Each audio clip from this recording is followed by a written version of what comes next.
Hi, I'm Tim Mahoney from Troon Golf, and welcome to our Player Development Month. Our goal is to give you 20 more yards. I'm here with Damon Goddard from Amp Golf Performance.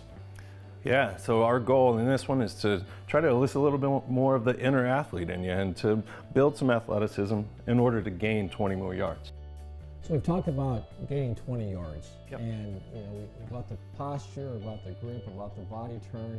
We've also talked a lot about cracking the whip. Right. And there should be a conscious effort to let that club, let that whip release through impact. Yeah, and so when we're thinking about it, we don't want to force a crack of the whip with a hand, so consider the hands being the end of that whip, right? Mm-hmm. So in kinematic sequence, when hips come out of the gate, spine, shoulders, arms, hands, club.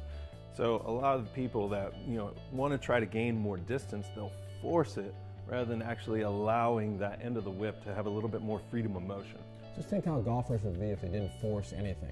If they didn't force the grip, didn't force the posture, didn't force the turn, and allow that whip to crack itself on the downswing. Right. Right? Yeah, and that's essentially how we can gain a little bit more distance, a little bit more speed in that very last quadrant, just allowing that hinge and that allow that club and those hands just to move freely. See, if you stand with a good posture, if the body rotates freely, if you get the right sequence in the downswing, that whip should crack itself, shouldn't it, as you make that downswing? Right, absolutely. Right? So for 20 more yards, don't be afraid to consciously allow that thing to uncock, crack that whip as you make that swing. A little freedom of motion.